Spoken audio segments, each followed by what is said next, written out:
Baik, kita akan masuk ke bagian pertanyaan nomor 2. Grafik di samping menunjukkan komponen X dari sebuah gaya fx yang bekerja pada sebuah partikel yang bergerak pada sumbu X. Urutkanlah grafik berdasarkan usaha yang dilakukan oleh gaya tersebut terhadap partikel dari X0 ke X sama dengan X1 dari usaha yang paling positif terlebih dahulu hingga usaha yang paling negatif. Oke, di sini seperti yang sudah kita pelajari di kelas, usaha itu nilainya bisa positif, bisa negatif, tergantung dari apakah arah dari usaha tersebut searah dengan perpindahan atau tidak. Nah, di sini perpindahannya dari 0 sampai X1, artinya dia berjalan searah atau sejajar dengan ke arah X positif ya.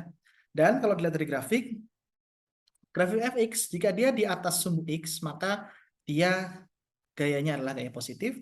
Di bawah sumbu X, dia gayanya gaya negatif atau ke arah kebalikan.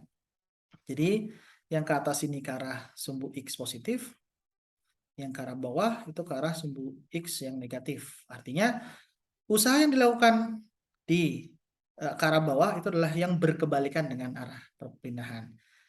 Ya, nah lalu dari persamaan usaha kita tahu bahwa usaha akan sama dengan integral dari x0 ke x f gitu ya, atau saya mungkin pakai f dan i ya, x inisiasi sampai x ini fx dikalikan dengan dx. Nah, dari kalau kita memiliki grafik f terhadap x ya, kalau kita lihat ya fx dx gitu ya, maka ini akan sama saja dengan luas daerah di bawah kurva atau dibatasi antara mungkin perdebatan antara ke kurva dengan sumbu X. Nah, Anda bisa lihat kalau ke atas ya, kalau di atas karena dia searah dengan sumbu X maka usahanya positif, sedangkan yang ke bawah maka usahanya negatif. Maka Anda bisa lihat kita bisa kira-kira luas daerah yang di atas itu adalah usaha yang positif, luas dari di bawah adalah usahanya negatif.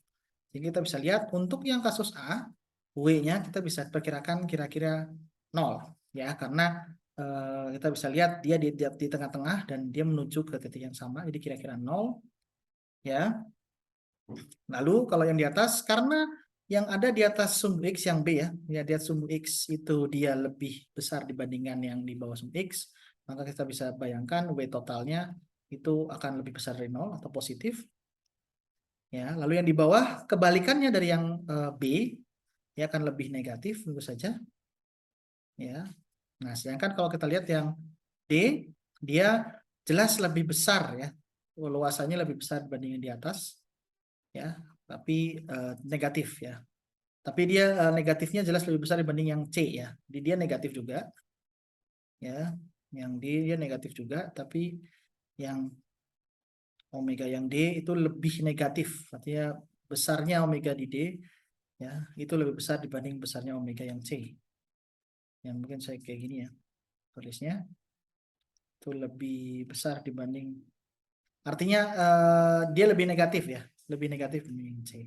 Sehingga kalau kita bisa hitung ya, untuk yang paling positif itu adalah yang B ya. Lalu kemudian karena yang C itu dia negatif gitu ya, artinya dia belum C dulu tapi kita masuk ke yang 0 dulu.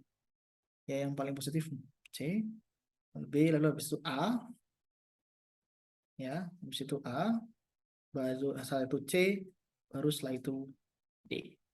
Yang Anda bisa lihat, yang Anda bisa perkirakan. B dengan C kira-kira hampir sama ya, cuma bedanya yang bawah jelas lebih negatif. Ya, berikut pembahasan untuk nomor 2.